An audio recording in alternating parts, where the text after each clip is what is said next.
예, 옆에분들과 함께 인사 나누겠습니다. 잘 오셨습니다. 한 번 더 인사를 할까요? 주님을 뵌 것 같습니다.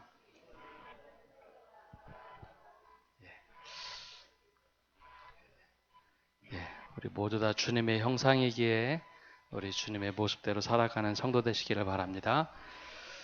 지난주일은 율법교사가 어떻게 영생을 얻겠습니까? 라는 질문을 예수님께 던지며 읽었던 본문의 말씀을 읽었습니다. 어떻게 하면 영생을 얻을 것인가 예수님께 자랑하듯이 물었던 그 율법교사의 이 질문으로 인해서 예수님은 다시 한번 말씀을 생각하도록 하셨죠. 말씀에 어떻게 기록되어 있는가?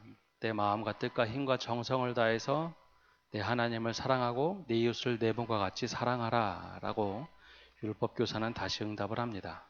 그럼 그와 같이 가서 행하라 라고 이야기하자 율법교사는 그렇다면 내 이웃이 누구인가? 라는 질문 때문에 예수님이 우리가 잘 알고 있는 사마리아 사람 이야기를 하시게 되죠. 유대인들은 기본적으로 이웃이라는 개념이 규정돼 있었습니다. 옆에 사는 사람이 이웃이 아니라 자신과 동일한 유대인에게만 이웃이라는 관점을 가지고 있었죠. 옆에 이방인이 있어도 혹은 사마리아인이 있다 할지라도 절대 그들은 이웃이 될 수 없는 사람들이었습니다.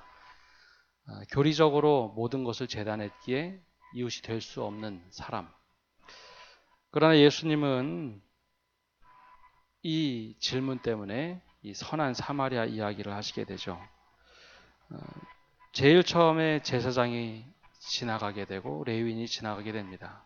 강도 만난 사람을 도와줘야 할 제사장, 이 레위인은 강도 만난 사람을 도와주지 않죠.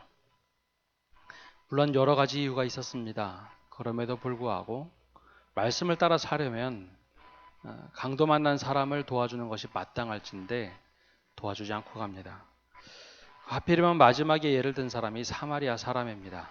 유대인들에게는 사마리아 사람은 절대 도와주어서도 안 되고 사람 취급해서도 안 되는 도덕적으로 나쁜 사람이다라고 생각했는데 이 사마리아 사람이 강도 만난 사람을 도와줍니다. 그것도 자신의 타고 온 나귀에 실어서 그리고 여관에 데려가고 또 모든 여관비를 다 지불하고 자신이 돌아올 그 시점까지 지불한 뒤에 떠나게 되죠. 예수님이 묻습니다. 누가 이 세 사람 중에 강도 만난 사람의 이웃이냐? 당연히 사마리아 사람입니다 라고 대답해야 하지만 율법 교사는 사마리아 사람이라고 이름 넣는 것도 이름을 대는 것조차 거부합니다. 자비를 베푼 사람입니다 라고 대답을 하죠. 예수님은 편견의 틀과 교리의 틀로 가지고 있는 그 사람에게 율법 교사에게 이야기합니다. 과연 누가 너의 이웃인가? 그 질문을 던지고 있습니다. 그러면서 너도 그와 같이 가서 행하라 라고 얘기합니다. 즉 영생을 얻는 것, 영생을 이루어가는 것은 바로 말씀 그대로 행해야 되는데 내가 가지고 있는 생각의 틀로 다 이해하는 것이 아니라 하나님의 관점으로 하나님의 시선으로 다시 돌아보라 라는 말씀을 하십니다. 만약 율법교사가 옆에 사마리아 사람이 강도를 만났다면 과연 도와줄까요? 사람 취급해서는 안 되는 사마리아 사람이 강도를 만났다면 율법 교사 역시 강도 만난 사마리아 사람을 도와주지 않았을 겁니다. 교리에 자신이 가지고 있는 생각에 위배가 되기 때문이죠. 우리는 우리가 도와줘야 할 이웃이 누구인가 예수님의 그 질문에 한번 답해봐야 합니다. 지난주 말씀을 맺으면서 한번 우리의 이웃이 누구인가 일주일 동안 한번 우리가 묵상하며 도와줘야 할, 즉 마땅히 해야 할 일을 하자고 말씀을 드렸는데 과연 우리의 도움을 필요로 하는 사람이 누구인가? 내 생각, 내 편견, 우리가 가지고 있는 종교적 틀이 아니라 정말로 하나님께서 원하시는 시선을 가지고 우리가 어떻게 살아야 되는가? 이 말씀의 정답은 우리가 찾아가야 할 해답입니다. 마땅히 도와줘야 할 사람을 도와줌으로써 율법 교사가 처음에 질문했던 것, 율법을 영생을 이루어가는 사람, 바로 그것은 말씀을 따라 사는 삶입니다. 이번 한 주간, 남은 한 주간도 주님의 뜻에 따라 사는 모든 성도들 되시기를 간절히 바랍니다. 오늘은 스데반의 설교 중에 두 번째 인물인 요셉의 이야기를 함께 나누고자 합니다. 원래 스데반이 요셉의 이야기를 한 이유는 요셉을 통해서 이스라엘 백성이 약속의 땅에서 다 애굽 땅으로 왔다가 다시 돌아가는 여정 속에 요셉의 이야기를 하게 됩니다. 스데반이 했던 설교는 큰 틀에서 구원사, 즉 구속사를 이야기하기에 구속사의 관점으로 모든 것을 해석을 했죠. 그러나 오늘은 스데반의 말씀 중에 요셉의 이야기를 구속사의 관점으로 보지 않고 요셉 순수하게 한번 요셉의 이야기를 보도록 하려고 합니다. 요셉은 야곱의 11번째 아들입니다. 많은 갈등이 넘쳐나는 가정에서 태어납니다. 요셉에게는 두 분의 어머니와 또 어머니의 종들로 들어왔던 여인 둘, 어찌 보면 4명의 어머니가 있던 사람입니다. 그 사이에서 태어난 형제들의 갈등 또한 대단히 많았고 어머니들 사이에서의 질투와 갈등도 대단히 많았습니다. 처음에 아버지 야곱이 라헬과 결혼하고 싶었지만 첫 번째 아내를 맞이한 것은 결과적으로 레아였죠. 그래서 레아에 대해서 사랑을 충분히 주지 못했습니다. 그래서 레아가 자녀를 낳고 이름을 지을 때마다 자신의 한이 서려 있는 이름을 짓게 됩니다. 그러나 라헬의 경우에는 결혼해서 임신을 하지 못하다가 처음에 난 자녀가 바로 요셉이었죠. 그러다 보니 야곱에게서 편견과 편애를 받았던 라헬, 그리고 다른 여러 아내들에게 있어서는 하나의 또 다른 차별이 존재했습니다. 그에게서 태어난 자녀들 역시 차별이라는 것이 있었죠. 아버지 밑에서 자라났던 형제들 사이에 차별이 있으니 형제들 사이에 갈등도 대단했습니다. 아버지 야곱은 평생 속이는 자로 살아갔습니다. 자녀들에게도 그리 좋은 모습을 보여주지는 못했죠. 단 하나 좋았다면 아주 힘든 순간에는 그가 늘 하나님을 찾았다는 것. 그 외에는 평생 속이는 자로 살아갔습니다. 부모님을 속였고 외삼촌 라반을 속였고 또 아내들에게도 그렇게 정직하지 못한 모습, 자신의 위기가 처하면 자녀들에게 탓하던 모습이 야곱의 모습이었습니다. 그럼에도 불구하고 라헬이라는 아내를 너무 사랑한 나머지 요셉에 대한 특별한 편애가 있었습니다. 특별 대우가 있었죠. 요셉에게는 형들이 많았지만 야곱은 장자권에 대한 해당하는 모든 권한을 요셉에게 주고 싶어 했습니다. 우리가 채색 옷을 입었다라고 알고 있죠. 요셉에게 채색 옷을 입혔다. 우리나라 문화로 하면 색동옷을 입혀서 아주 귀하게 키웠다라고 이해하지만 그 이스라엘 문화로 보면 채색 옷을 입힌 것은 네가 내 후계자다라는 뜻이었습니다. 장자권을 주겠다라는 것이죠. 형들이 위에 쭉 있는데 이 11번째 아들에게 내가 너에게 장자권을 주겠다, 채색 옷을 입히니 이 형제들 안에서 얼마나 갈등이 심했을까 하는 겁니다. 그렇게 충분하게 사랑과 편애를 누리다 보니 요셉이 할 말 못할 말을 좀 가려서 하지 못했습니다. 청소년기에 접어든 요셉이 어느 날 꿈을 꿨는데 우리가 잘 아는 것처럼 처음에는 추수한 10개의 볕단이 11개의 볕단이 자기에게 절하는 것을 보게 되죠. 형들한테 이야기합니다. 형들이 화가 났죠. 야, 네가 드디어 이런 꿈도 꾸냐 하면서 막 뭐라고 했습니다. 근데 그것까지는 참았지만 두 번째 꿈을 꿔서 이 얘기를 또 합니다. 해와 달과 별들이 나에게 절을 하더이다. 이번에는 부모들까지도 다 절하고 형들도 절한다는 꿈을 이야기하자 부모 아버지한테도 혼이 나죠. 바로 그때 형들이 이제 분노에 차서 야곱에 대해서 분노를 품게 됩니다. 결과적으로 눈치가 없고 좀 철이 없었던 요셉은 형들의 손에 팔려버리게 되죠. 그때 나이가 17살이었습니다. 요즘 17살 나이로 따져보면 이제 고등학교 들어간 나이인데요.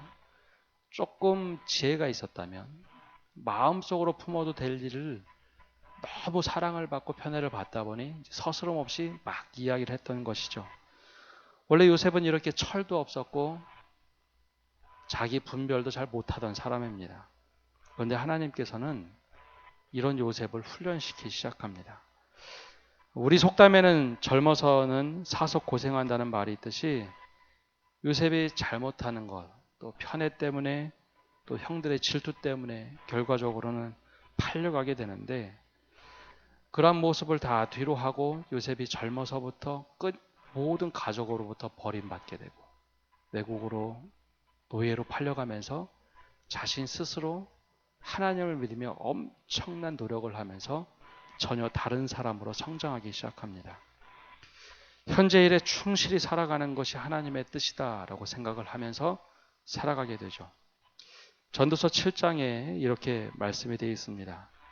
형통한 날에는 기뻐하고 곤고한 날에는 되돌아 보아라. 이 두 가지를 하나님이 병행하게 하사 사람이 그의 장래일을 능히 하려 알지 못하게 하셨느니라. 사실 앞에 어떤 일들이 이루어질지 요셉이 아무것도 몰랐습니다. 형통한 날에는 기뻐하고 곤고한 날에는 되돌아 보아라. 곤고한 날에 아마 자신의 삶을 굉장히 많이 되돌아보았을 겁니다. 내가 그때 말실수를 참 많이 했지. 내가 그때 이렇게 했으면 참 좋았을 텐데. 형들에게 이렇게 했으면 참 좋았을 텐데. 아마 수많은 생각을 해보았을 겁니다. 남자 청년들이 군대에 갔다 오면 어른들이 이야기하죠. 군대 다녀오면 야, 아이가 참 성숙해졌다. 철없던 아이들이 참 성숙해졌다라는 이야기를 많이 합니다. 그도 그럴 것이 군대에 가면 바쁜 훈련도 있지만 밤에 근무를 서게 되거나 홀로 있게 되면 개인적으로 참 많은 생각을 하게 됩니다. 특히 전방쪽으로 보내게 되면 하루에 2시간씩 밤에 근무를 휴전선을 보고 아무도 없는 깜깜한 곳을 쳐다보고 불빛을 쳐다보기 때문에 참 많은 생각을 하게 됩니다. 생각이란 것은 자기의 삶을 돌아보기도 하며 수많은 것들을 반추하게 됩니다. 그래서 생각이 많으면 많을수록 나쁘다기보다는 스스로 돌아볼 수 있다면 그것처럼 좋은 훈련이 따로 필요가 없죠. 클린턴 정부 시절에 클린턴 집권 1기 1년차 때 클린턴이 참 실정을 많이 했습니다.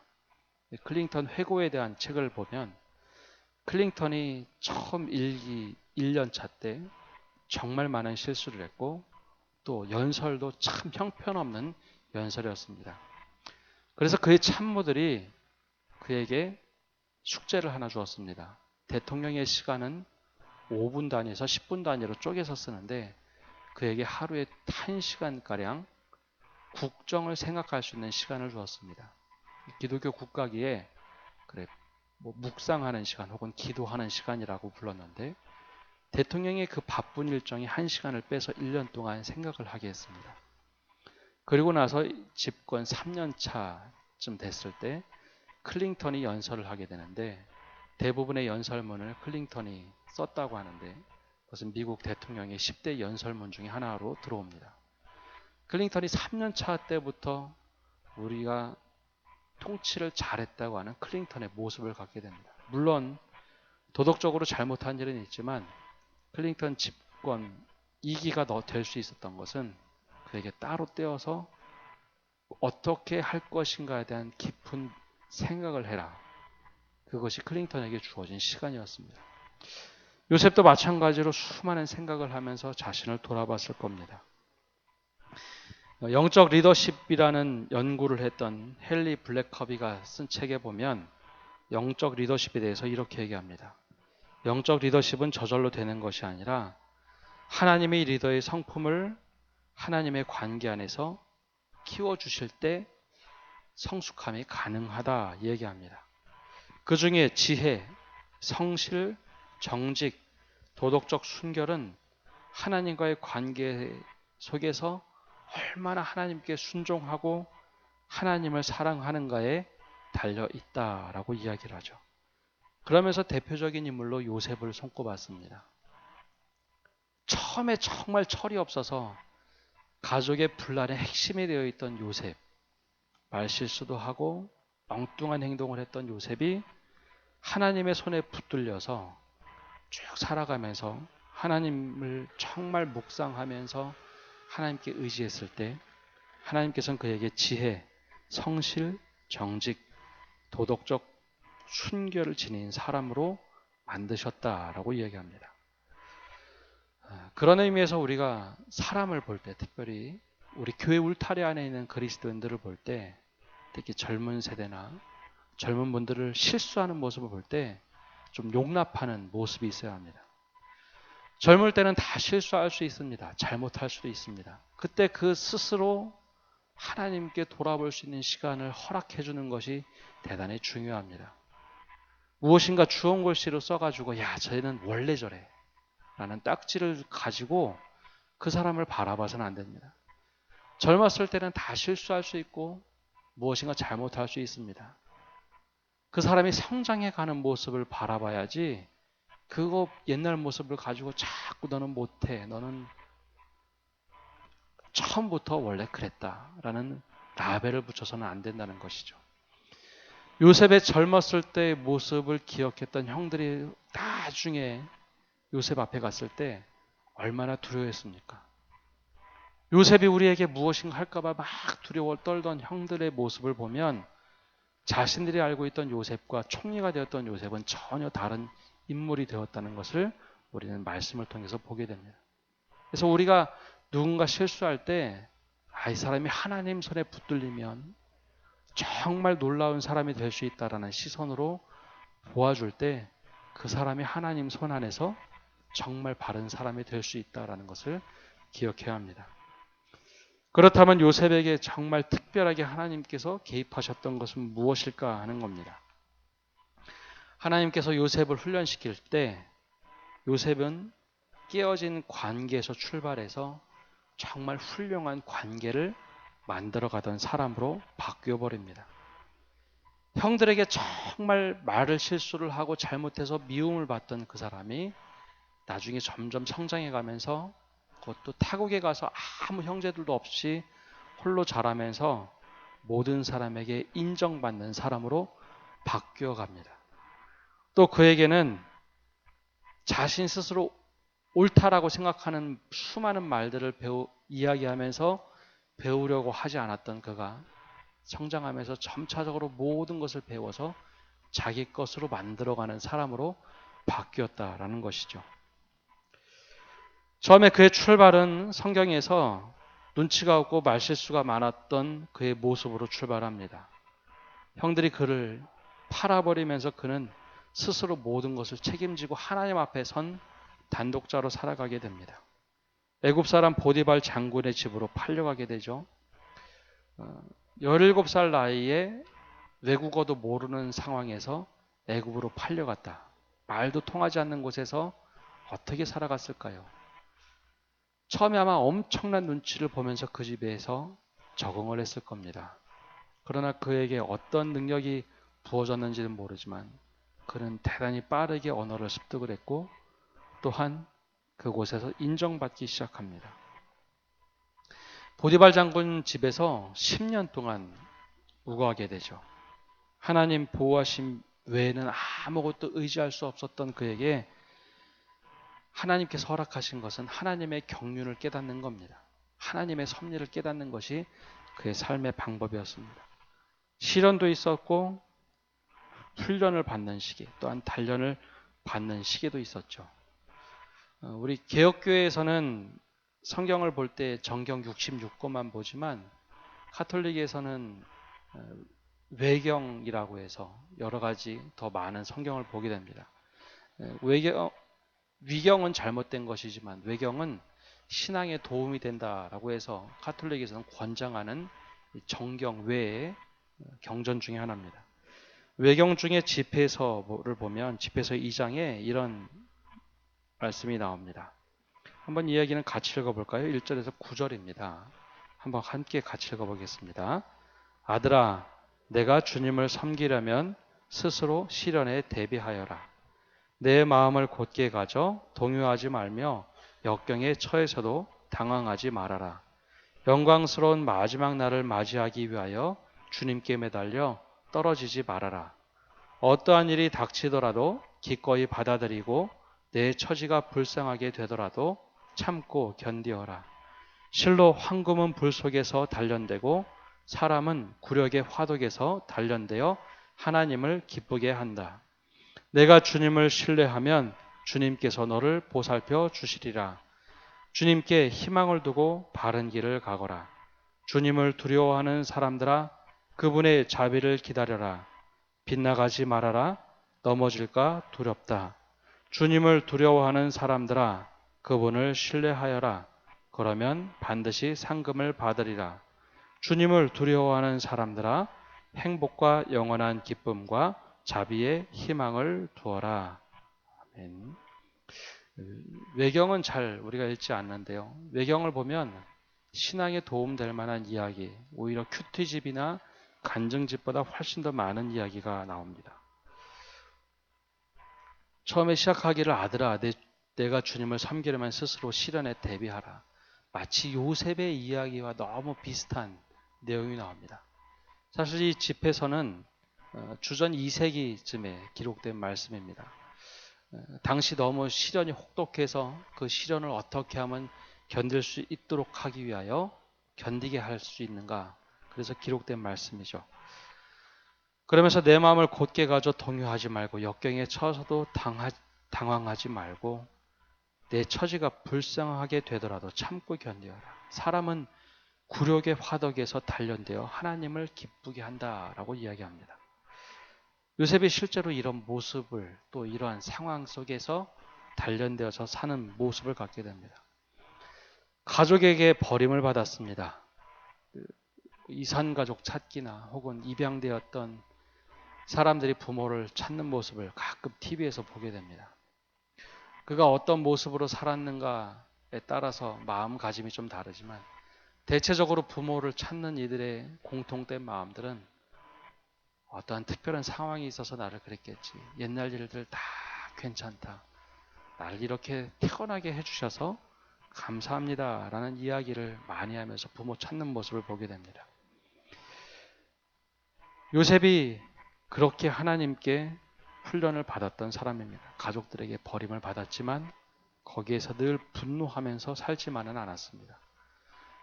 보디발 장군에게서 밑에서 인정받는 사람으로 살아갑니다.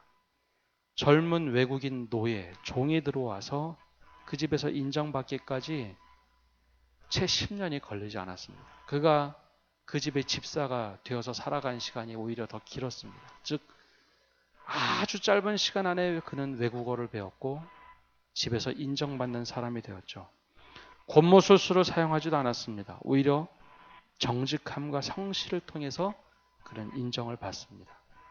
근데 나중에는 보디발 장군이 그렇게 얘기하죠. 내 집에 있는 모든 것을 다 네가 모든 것을 관리해라. 단 내 아내만 건드리지 말아라 라는 이야기를 합니다. 그때 보디발의 모습에 비친 요셉은 하나님과 함께하는 형통함이 있는 사람이었습니다. 야, 저가 하나님과 함께하는 형통함이 있구나.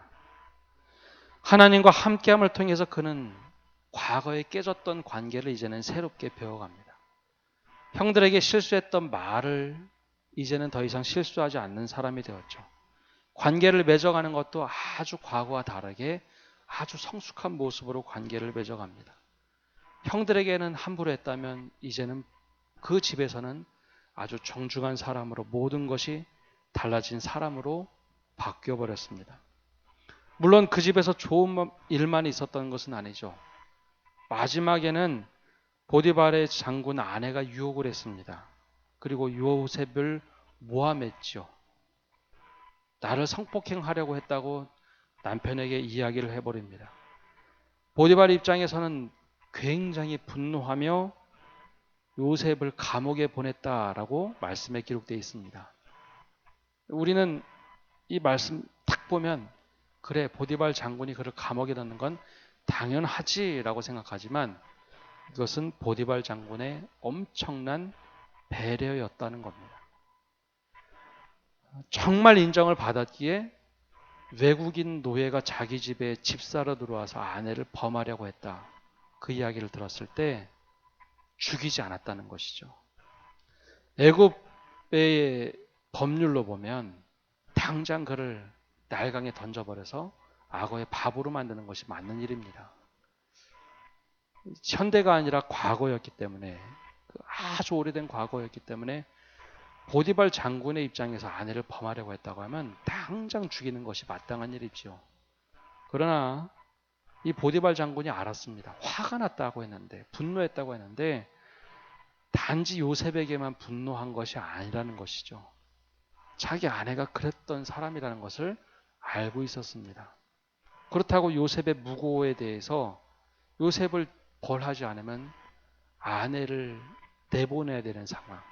그러니 아내를 내보낼 수는 없고 요셉은 죽일 수 없고, 그래서 보디발이 행한 마지막 수순은 자신이 보낼 수 있는 최고의 감옥, 즉 왕실에서 잘못해서 감옥에 들어오는 사람들이 있는 그 감옥으로 요셉을 보냈다라는 것이죠. 관계가 형성이 안 되고 인정을 받지 못했으면 바로 그 자리에서 심판하고 죽였을 겁니다. 그렇게 요셉은 보디발 장군 집에서 인정받던 사람입니다. 그러면 동시에 요셉은 굉장히 교만한 사람으로 그렇게 살아가는가? 아니요. 아까 말씀드린 것처럼 외국어를 배웠고 그 집의 집사로 살면서 모든 사람들을 관리하는 법을 배웠습니다. 큰 집에서 사람들을 어떻게 통제하고 어떻게 관리하는 모습을 배웠고, 수많은 음식은 어떻게 관리해야 되는가, 그 모든 것을 다 자기 것으로 배웠습니다. 그리고 자기 것으로 습득을 했죠. 탁월한 집의 집사였습니다. 그리고 감옥에 들어갔을 때 그는 무기수로 살게 됩니다. 언제 풀려날지, 언제 어떻게 될지 모르고 그냥 끊임없는 무기수로 살아갔을 때도 요셉의 모습은 그곳에서 인정받는 사람이었습니다. 사람들의 꿈을 해석을 해주었고 사람들이 모든 걸 시키면 그 일을 잘 풀어내는 아주 젊은 사람이었습니다. 그는 감옥에서 3년간 보내게 됩니다. 먼저 그곳에서 어떤 모습을 배웠는가? 보디발 장군 집에서는 수직적인 관계를 배웠다면 그곳에서는 정치적인 수평적인 관계를 배웁니다. 왕실에서 있던 사람들이 쫓겨나서 감옥에 올 때 그 사람들은 그냥 일반직의 사람들이 아니었습니다. 떡 맡은 관원장, 술 맡은 관원장, 우리 시대로 얘기하면 적어도 차관, 장관급에 있는 사람들이 잘못해서 들어온 곳이 그 감옥이었습니다. 그러니 그 사람들의 언어는 굉장히 정제된 언어였고 명분과 진리에 대해서 참 탁월하게 이야기하는 사람들의 모습을 보게 됩니다. 최고위층의 사람들이 감옥에 들어와서 하는 이야기들은 지금까지 보았던 이야기들과는 사뭇 다른 이야기였죠. 명분과 진리를 아주 철저하게 따졌던 사람들이고 정중했던 사람들입니다. 그렇다고 그곳에서 무조건 착해서만도 안 됐습니다. 다른 사람의 부탁을 함부로 들어주는 일을 해서도 안 되는 것이 자신이 배웠던 삶이었죠. 가치 판단을 해야 하고 적을 만드는 것이 얼마나 위험하다는 것을 그는 다 그곳에서 배우게 됩니다. 관계를 맺어가는데 모든 사람들과 적 없이 평화를 이루어가는 사람이었죠. 떡 맡은 관원장, 술 맡은 관원장이 풀림을 받았을 때 쉽게 그가 풀려나지 않았습니다. 나중에 왕의 꿈을 해석하는데 그 바로왕의 꿈을 아무도 해석하지 못해서 그때 비로소 요셉을 불러내어서 꿈을 해몽하게 하죠. 요셉은 누구에게나 필요한 사람이 되었습니다. 과거에 잘난 채 자기 꿈을 막 함부로 이야기하지도 않았습니다. 오히려 남의 꿈을 아주 조심스럽게 해몽을 해주는 사람으로 바뀌었죠. 또한 굉장히 겸손한 사람으로 바뀌었습니다. 지혜자로서 업신여김을 당하지도 않았고 하나님의 경륜을 가지고 있어서 모든 것을 풀어갈 수 있는 사람이 되었습니다. 일반적으로 이런 모습으로 확 우리가 내던짐을 당하면 90% 이상은 다 분노하며 살아갑니다. 형들이 나를 버렸어. 어떻게 내가 보디발 장군 집에서 일을 했는데 나를 어떻게 이렇게 감옥에 보낼 수 있는가? 감옥에 들어가서도 사람들의 꿈을 해석해주면서 왜 나에 대해서 나를 꼭 기억해달라고 했는데 왜 나를 풀어주지 않는가? 분노하며 살았을 텐데 요셉이 그러지 않았다는 겁니다. 감옥에서 3년의 시간은 헛된 시간이 아니라 그에게는 배움의 시간이었고 모든 것이 새로움의 시간이었습니다. 그 시간 동안 13년 동안 그는 마음을 다스리는 법을 배웠습니다. 형들에게 버림을 받았어도 더 이상 형들의 잘못이라고 생각하지 않았죠. 하나님께서 나를 이리로 보내셨다 생각을 했습니다. 보디발 장군 집에서 10년 동안 살면서 감옥에 갈 때도 하나님께서 나를 이리로 보내셨다 생각을 했고, 감옥에서 3년의 시간을 보내고 풀려날 때도 하나님께서 나를 이리로 보내셨다라고 생각을 했습니다. 그래서 창세기 45장에 형들이 막 떨면서 야, 우리가 요셉이 애굽의 총리가 되었어. 요셉 우리를 죽이면 어떻게 하지라고 부들부들 떨 때 요셉이 이렇게 이야기를 합니다. 한번 이 말씀 같이 읽어보겠습니다. 하나님이 큰 구원으로 당신들의 생명을 보존하고 당신들의 후손을 세상에 두시려고 나를 당신보다 먼저 보내셨나니 그런즉 나를 이리로 보내니는 당신들이 아니요 하나님이시라. 하나님이 나를 바로에게 아버지로 삼으시고 온 집의 주로 삼으시며 애굽 온 땅의 통치자로 삼으셨나이다. 아멘. 이것이 요셉의 고백입니다. 나를 이리로 보낸 자, 나를 이리로 애굽까지 보내는 여정 속에서 애굽으로 팔려갔고 또 보디발 장군의 집에서 혹독한 시련을 보냈고 감옥에 들어가 보았고 또 꿈을 해석하기 위하여 풀려나서 바로왕 밑에서 꿈을 해석하고 총리로 되는 그 여정, 모든 여정이 하나님께서 나를 이리로 보내셨다라는 겁니다. 그 수많은 시간 동안에 요셉에게 있어서 분노가 사라졌습니다. 하나님께서 하셨다라고 생각을 하자 요셉이 형들에 대해서 뭐라고 하지 않습니다. 형들이 나를 팔았다고 생각하는데 아니라고. 하나님이 나를 여기까지 보내셨다라고 고백을 하죠. 그리고 하나님께서 바로의 아버지로 나를 만드셨고 온 집의 주주로 삼으시고 애굽 온 땅의 통치자로 나를 만드신 분이 하나님이시다. 즉 이 말 속에 하나님이 어떻게 나를 창고를 관리하도록 하고 어떻게 사람들을 다스리도록 하고 어떻게 정치적으로 살아남게 하셨는지 모든 것을 다 하나님이 나를 준비시켜서 여기까지 오게 하셨다라고 이야기를 합니다. 총리가 되었을 때도 마찬가지입니다. 총리가 되었을 때도 요셉에게 평탄대로만 펼쳐졌는가? 아니요. 마지막 순간에 형들이 나타났을 때 요셉에게는 굉장한 위협이었습니다.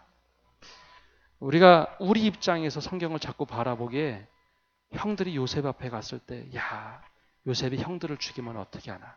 그 개인적인 개인사로 바라보죠.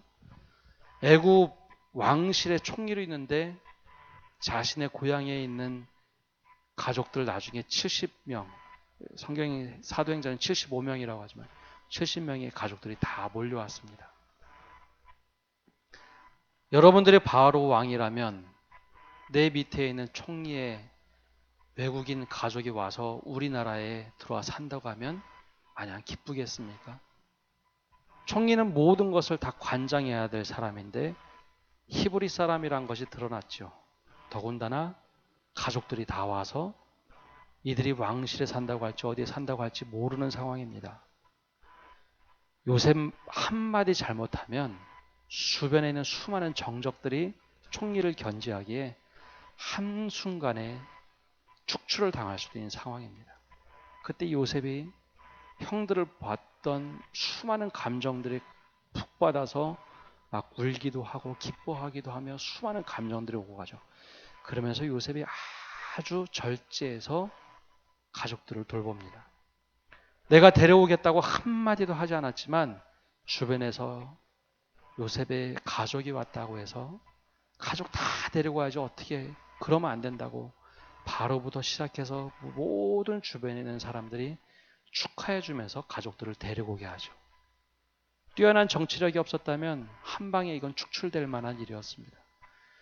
이 모든 것이 하나님께서 그를 준비시켜서 이토록 만드셨다는 거죠. 스데반은 요셉의 이야기를 하면서 그 가나안 땅에서 이 애굽 땅까지 요셉을 통하여 모든 사람들이 왔고 그곳에 수백 년 동안 하나님께서 백성을 만드시고 요셉의 세대가 이제 끝나고 요셉을 알지 못하는 왕의 시대가 되면서 이들이 고난을 받았다라는 이야기로 흘러갑니다. 근데 요셉의 이야기만 보면 요셉의 그 험난한 시간들은 요셉에게 있어서는 축복의 시간이었다라는 겁니다.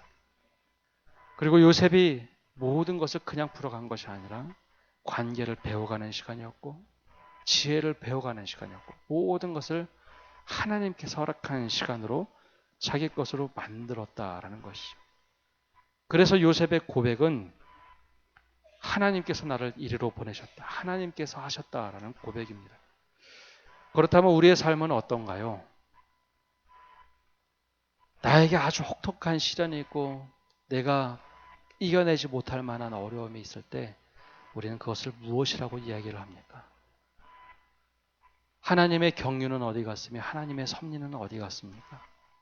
더 나아가서 하나님은 그때 어디 계셨는지 우리가 하나님과 대화하며 하나님의 응답을 들어야 합니다.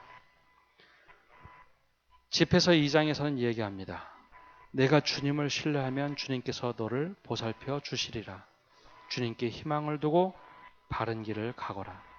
빗나가지 말아라. 넘어질까 두렵다. 그분을 신뢰하라. 그러면 반드시 상금을 받으리라. 행복과 영원한 기쁨과 자비에 희망을 두어라. 주님을 두려워하는 자들아. 아무리 어렵고 험준한 시간이 있을지라 할지라도 하나님 이것이 하나님께서 나에게 허락한 시간입니다. 그 고백을 가지고 하나님의 뜻을 찾아가는 성도를 되시기를 바랍니다. 그리고 우리가 정작 나에게 어려움을 주었던 사람을 만날 때 지금 나로 나되게 하신 것이 하나님의 은혜고 이것은 하나님께서 나를 인도하셨다라고 고백하는 모든 성도의 고백 되시기를 간절히 축원합니다. 함께 기도하겠습니다. 하나님, 요셉의 삶을 통하여 우리의 삶을 돌아봅니다. 우리에게 시련이 오고 어려운 일들이 찾아왔을 때 우리가 늘 불평불만만 하고 살지는 않았는지 우리 자신을 돌아보게 됩니다. 그 속에서 하나님을 온전히 바라볼 수 있는 믿음을 허락하여 주옵소서. 그 속에서 나의 잘못된 모습이 있다면 돌이킬 수 있는 마음을 주시고 그 어려움 속에서 내가 배울 수 있는 것과 하나님의 섭리를 바라볼 수 있는 믿음의 눈을 허락하여 주옵소서. 그래 우리가 모든 것을 극복할 때 이 모든 것이 주님의 은혜입니다. 이 모든 것이 하나님께서 하신 일입니다. 고백하는 믿음의 사람들 되도록 인도하여 주옵소서. 예수님의 이름으로 기도합니다. 아멘.